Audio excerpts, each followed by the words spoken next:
यहाँ पे हमारे पास दो थ्योरम है ना, जो कि आपके बुक से ही लिया हुआ है। इसको हम लोग प्रूफ करेंगे और जानेंगे कि आखिर यदि ऐसा हुआ तो क्यों हुआ, है ना। चलिए देखिए ध्यान से, दो थ्योरम है, देख लेते हैं क्या करके।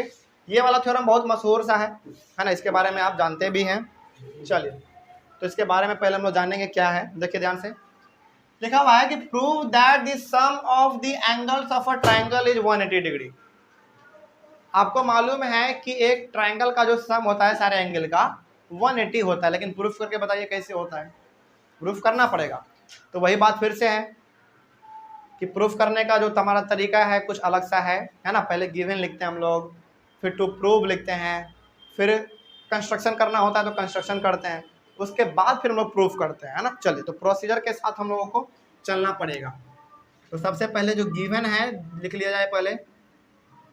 अच्छा, गिवन में आपके पास क्या है? कुछ नहीं है, केवल ये है, जो है वही लिखिए, ट्राइंगल ABC, बस यही गिवन है ना आपके पास। आगे अब इसका थोड़ा सा हम लोग नेमिंग कर लेते हैं, है ना।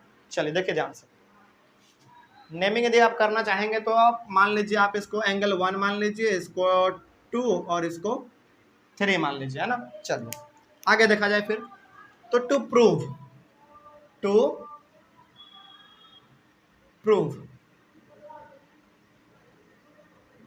आपको प्रूफ क्या करना है? आपको प्रूफ करना है कि angle 1 plus angle 2 plus angle 3 का सम कितना होना चाहिए? 180 होना चाहिए। तो आप कैसे लिखेंगे? Angle 1 plus angle 2 plus angle 3 बराबर 180 डिग्री। यही तो आपको प्रूफ करना है ना। चलिए उसके बाद याद कीजिए, हम लोग लाइन्स एंड एंगल्स पढ़ रहे थे तो हमने बताया था कि कंस्ट्रक्शन करने की भी जरूरत पड़ती है ना। जहाँ पे जरूरत हो तो वहाँ पे आपको कंस्ट्रक्शन करना पड़ता है। तो यहाँ पे जरूरत है तो कंस्ट्रक्शन करेंगे हम लोग।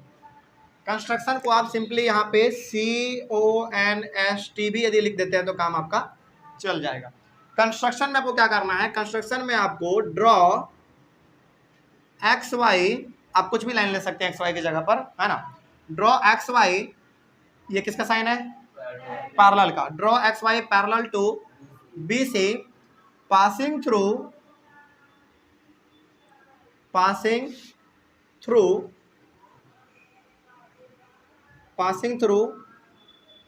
द पॉइंट A, यानी कि ये जो पॉइंट आपको ऊपर में A दिख रहा है, इससे आप एक XY नाम का लाइन खींचिए जो कि पैरेलल होगा BC के। आप XY की जगह पे AB भी ले सकते हैं, PQRS कुछ भी ले सकते हैं ना। हम लोग यहाँ पे XY मान लिए। तो मान लीजिए कि एक लाइन जा रहा है, इसका नाम आप दे दीजिए सपोज X और Y। यहाँ पे कट कर रहा है पॉइंट A पर, है ना। तो अब यहाँ से जैसा कि हम लोगों ने कंस्ट्रक्शन में लिखा है तो आपको मालूम चल गया होगा कि XY पैरेलल है किसके? BC के पैरेलल है। अब जब ये पैरेलल है तो फिर से याद कीजिए पैरेलल लाइन का प्रॉपर्टी, कि जब दो लाइन आपस में पैरेलल हो, जब दो लाइन आपस में पैरेलल हो और कोई तीसरा लाइन उसको कट करे, उसको हम लोग क्या कहते हैं? ट्रांसवर्सल कहते हैं, है ना। तो ये दोनों लाइन जब आपस में पैरेलल है तो ये AB हमारा किसका काम कर रहा है? ट्रांसवर्सल का काम कर रहा है ना। चलिए थोड़ा सा और हम लोग नेमिंग कर लेते हैं। फॉर एग्जांपल इसको मान लीजिए आप 4 और इसको 5, ठीक ना।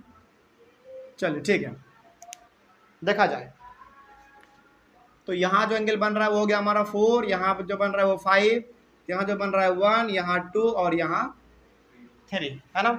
चलिए अब आप लोग बताएंगे क्योंकि आप लोग पढ़े हुए हैं इस चीज को, है ना। देखिए ध्यान से, जब ये XY BC के पैरेलल है और ये AB हमारा एक ट्रांसवर्सल का काम कर रहा है, तो क्या हम यहाँ पे कह सकते हैं कि एंगल 4 बराबर होगा एंगल 2 के? कोई रीजन बताइए जरा। अल्टरनेट इंटीरियर एंगल के तहत एंगल 2 एंगल 4 के बराबर होगा, क्योंकि ये दोनों पैरेलल लाइन के बीच में है और दोनों तिरछा है, कोना कोना है। और हमने याद करवाया था आपको कि ऐसे याद ना रहे ना तो तिरछा याद कर लीजिए, है ना। तो ये दोनों हमारा क्या है? तिरछा तो है, कोना कोना तो है। तो यहां से आप अब करेंगे प्रूफ एंगल 4 बराबर एंगल 2। रीजन क्या लिखेंगे? अल्टरनेट के लिए केवल आप ALT लिख दीजिए, कॉमा दे दीजिए, सॉरी डॉट दे दीजिए। इंटीरियर के लिए आप केवल INT लिख दीजिए, काम चल जाएगा। एंगल के लिए आप केवल एंगल का सिंबल दे दीजिए, काम चल जाएगा। है ना। अच्छा यहाँ पे एंगल्स है ना, 2 है, तो आप एंगल लिख के छोटा सा यहाँ पे एस दे दीजिए, एंगल्स हो गया। आगे उसके बाद फिर क्या दोबारा हम कह सकते हैं कि यदि ये दोनों लाइन आपस में पैरेलल है तो एसी एक ट्रांसवर्सल का काम कर रहा होगा, तो क्या जितना एंगल हमारा 5 होगा उतना ही एंगल हमारा 3 होगा, रीजन सेम रहेगा, alternate interior angle reason same है। आगे तो आप यहाँ पे लिख दीजिए कि एंगल 5 बराबर एंगल 3, रीजन सेम रहेगा आपका, अल्टरनेट इंटीरियर एंगल्स, ठीक है। नाउ अब आगे देखा जाए। अच्छा कितने लोग ये मानते हैं कि एक्स वाई एक स्ट्रेट लाइन है, स्ट्रेट लाइन है, यदि स्ट्रेट लाइन नहीं होता तो ये दोनों आपस में पैरेलल भी नहीं होता, पैरेलल है मतलब स्ट्रेट लाइन है ना। अब आगे X Y is a straight line, X Y एक हमारा स्ट्रेट लाइन है, बिल्कुल सीधा सा लाइन है। अब आपको ये भी मालूम है कि जब एक स्ट्रेट लाइन के ऊपर कोई एंगल बनता है तो सारे एंगल का सम कितना होता है, 180 होता है, reason linear pair of angle, सही बात है। तो यदि हमारा ये एक स्ट्रेट लाइन है और इसके ऊपर हमारा एंगल 4 बन रहा है, एंगल 1 बन रहा है, एंगल 5 बन रहा है, कुछ इस प्रकार का, हालांकि उल्टा है लेकिन सीधा आप बनाना चाहें तो कुछ इस प्रकार का आपको नजर आ रहा होगा, है ना। एंगल ए 1 हमारा बीच में है, इधर हमारा 5 है, इधर 4 है, ऐसा ही तो है, और इन सारे एंगल का सम कितना होता है, 180 होता है लीनियर पेयर ऑफ एंगल के तहत। तो क्या अब हम लोग यहाँ पे इसको ये लिख सकते हैं क्या कि angle 4 plus angle 1 plus angle 5 बराबर 180 डिग्री, आप रीजन भी लिखेंगे, linear pair of angles, linear pair of angle के तहत ये हमारा 180 हो जाएगा। आगे अब आपको बहुत कुछ यहाँ पे दिखने लगा होगा, बहुत कुछ दिखने लगा होगा आपको, देखा जाए। अच्छा एक काम कीजिए, पहले एक काम कीजिए, आप इसको मान लीजिए फर्स्ट और इसको मान लीजिए सेकेंड, ठीक है ना। आगे देखा जाए, चलिए बताइए क्या हम लोग एंगल 4 के जगह पर एंगल 2 लिख सकते हैं, लिख सकते हैं, क्योंकि एंगल 4 बराबर है एंगल 2 के। चलिए तो एंगल 4 के जगह पर हम लोग लिख रहे हैं एंगल 2, ठीक है, प्लस एंगल 1 तो रहने दीजिए आप, क्योंकि एंगल 1 किसी के बराबर नहीं है, वो सेपरेट है, अपना अलग है, तो एंगल 1 प्लस क्या एंगल 5 के जगह पर एंगल 3 लिख सकते हैं, हम लोग लिख सकते हैं, क्योंकि एंगल 5 और 3 दोनों आपस में बराबर है, तो आप लिख सकते हैं, तो एंगल 3 बराबर 180 डिग्री। चलिए अब क्या करना है, इसको थोड़ा सा अरेंज करना है, केवल एंगल 1 2 3 इस प्रकार से, नहीं ऐसे भी सही है, ऐसे भी सही है, पूरा नंबर आपको मिलेगा, लेकिन एक तरीका होता है ना बनाने का। अच्छा रीजन लिख दीजिए यहाँ पे, रीजन आप लिख दीजिए यहाँ पे फ्रॉम फर्स्ट एंड सेकेंड, यानी कि फर्स्ट और सेकेंड से आप देख लीजिए कि हमने 4 के जगह पर 2 लिया है और 5 के जगह पर 3 लिया है, आप फर्स्ट सेकेंड को देख लीजिए, आपको मालूम चल जाएगा, है ना। आगे अब इसको थोड़ा सा अरेंज कर लिया जाए, angle 1 plus angle 2 plus angle 3 बराबर 180 डिग्री। क्या यही प्रूफ करना था क्या आपको, देखिए तो 2 प्रूफ में 1 2 3 बराबर 180 डिग्री, ये तो प्रूफ करना था, आ गया हमारा, है ना। तो यहाँ से अब आप कह सकते हैं कि ट्राइंगल का जो सम होता है सारे एंगल का वो 180 के बराबर होता है। चलो तो आप यहाँ पे लिख दीजिए hands proved,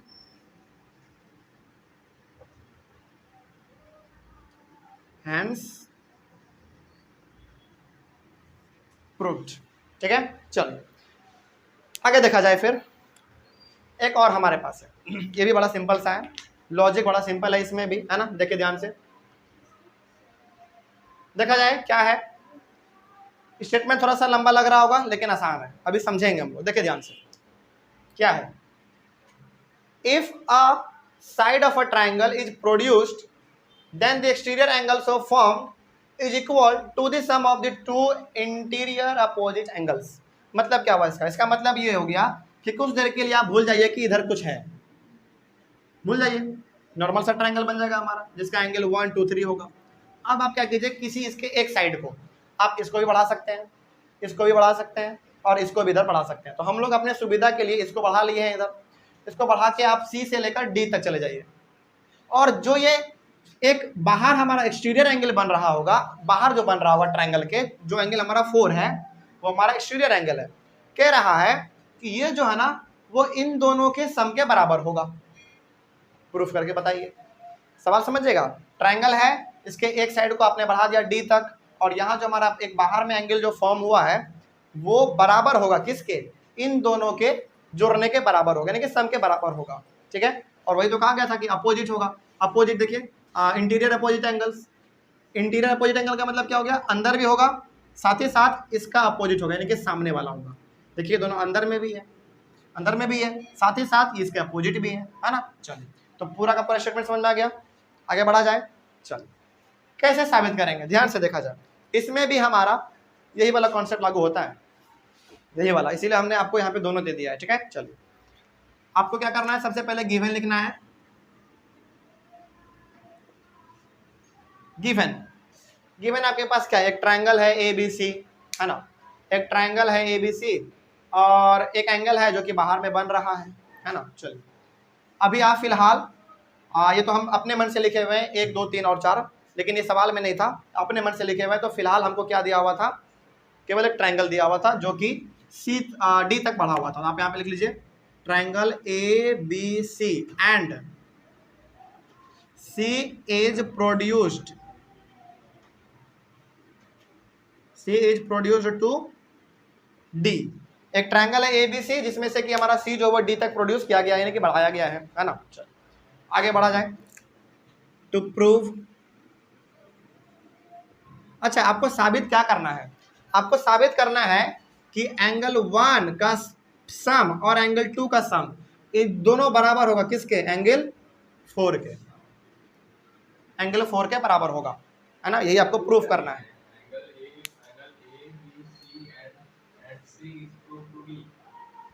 triangle A B C, triangle दिया हुआ था A B C, and C is produced to D, C जो है डी तक बढ़ाया हुआ है। ये तो हम अपने मन से लिखे हुए हैं 1 2 3 4, ऐसा सवाल नहीं कहता कि आप 1 2 3 4 ही लीजिए, 5 6 7 8 भी ले सकते हैं, है ना, अपने मन से लिए हुए हैं वो, तो हम नहीं लिखे हैं वहाँ पे। आगे तो गिवन टू प्रूफ हमको ये करना है, इसमें कंस्ट्रक्शन की जरूरत नहीं है तो नहीं करेंगे, डायरेक्ट प्रूफ करेंगे, है ना। चलिए देखिए डायरेक्ट प्रूफ इसका, देखिए प्रूफ देखा जाए। अभी तुरंत हम लोग यहाँ पे साबित किए हैं कि ट्रायंगल का सम जो होता है वो 180 के बराबर होता है। तो क्या हम लोग यहाँ पे ये कह सकते हैं कि angle 1 plus angle 2 plus angle 3 बराबर 180 डिग्री, कह सकते हैं ना, कह सकते हैं, यहाँ से हम लोग प्रूफ किए हुए हैं। अच्छा इसका रीजन आप लिखना चाहेंगे तो क्या लिखेंगे, शॉर्ट में बताइएगा, क्योंकि रीजन तो बहुत बड़ा सा भी हमारा लिखा सकता है। थ्योरम 1 हो सकता है कि आपके एनसीईआरटी में वो थ्योरम 1 हो, लेकिन दूसरे बुक में थ्योरम 2 हो जाए, तो थ्योरम 1 2 मत लिखिए, थोड़ा सा अच्छा सा ऑफ अ ट्रायंगल ये लिख दीजिए, angle sum property of a triangle, बस simple, angle sum property of a triangle का केवल सिंबल काफी है, angle sum property of a triangle, यानी कि ट्रायंगल का जो हमारा सम का प्रॉपर्टी होता है वो 180 होता है ना। यहाँ पे देख लीजिए आप, है ना, उसी के बदौलत हम यहाँ पे लिखे हुए हैं। ठीक है, चलिए अब आप क्या कर सकते हैं, इसको मान लीजिए फर्स्ट, इसको आप क्या मान लीजिए फर्स्ट, जगह नहीं था तो इस प्रकार से हम लोग यहाँ पे मान लिए, इसको फर्स्ट मान लीजिए। आगे बढ़ते हैं फिर अगेन दोबारा,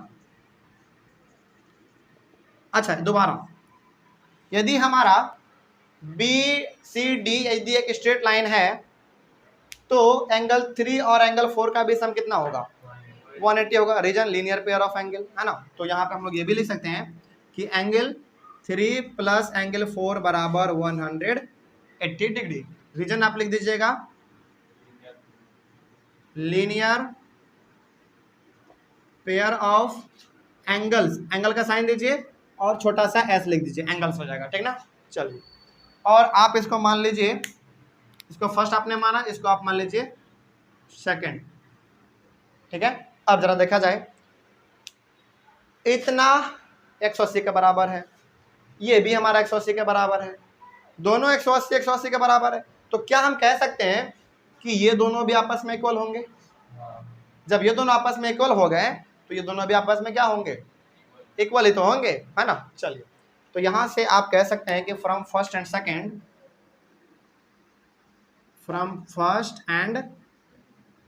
सेकेंड, पहले और दूसरे को देखते हुए अब आप ये बता सकते हैं कि यदि ये दोनों हमारा 180 के बराबर है और ये दोनों 180 के बराबर है, तो हम यहाँ पे कह सकते हैं कि angle 1 plus angle 2 plus angle 3 बराबर होंगे किसके, इसके, है ना, एंगल 3 प्लस एंगल 4 के बराबर होंगे। चलिए अब बताइए जरा इसमें से कुछ क्या आपको नजर आ रहा है? 3 नजर आ रहा है, इधर भी 3 है, इधर भी 3 है, दोनों सेम है, दोनों को काट दीजिए। कट गया। चलिए अब जब कट गया तो आपके सामने क्या आएगा, एंगल 1 प्लस एंगल 2 बराबर एंगल 4। क्या यही प्रूफ करना था? क्या यही प्रूफ करना था? आ गया। तो आप यहाँ पे नीचे में लिख दीजिए हैंस प्रूव्ड, बस। तो ये दो इंपॉर्टेंट थ्योरम था आपका, है ना। इन दो थ्योरम के मदद से हम लोग बहुत सारे सवालों को सॉल्व करेंगे अपने अगले वाले क्लास में, और कुछ सवालों को सॉल्व करेंगे उसके बाद फिर हम लोग पढ़ेंगे अपने कॉन्ग्रुएंसी को। अलग अलग हमारे उसमें भी टाइप है ना, RHS, SS, AAS, इस प्रकार का हमारा है, उसमें भी हम लोग पढ़ लेंगे। चलिए इन दोनों थ्योरम में किसी को कहीं पे भी कोई समस्या हुआ नहीं ना? समझ में आ गया है? ज़्यादा हार्ड भी नहीं है, आप इसको प्रैक्टिस करेंगे तो आप आसानी से बना लेंगे इसको, ठीक है ना। चलिए तो ऑनलाइन वाले बच्चे एक बार इसका स्क्रीनशॉट ले लीजिए, उसके बाद फिर हम लोग अपने क्लास को ओवर करेंगे और मिलते हैं फिर हम लोग अपने अगले वाले क्लास में, ठीक ना। चलिए thank you very much and have a nice day.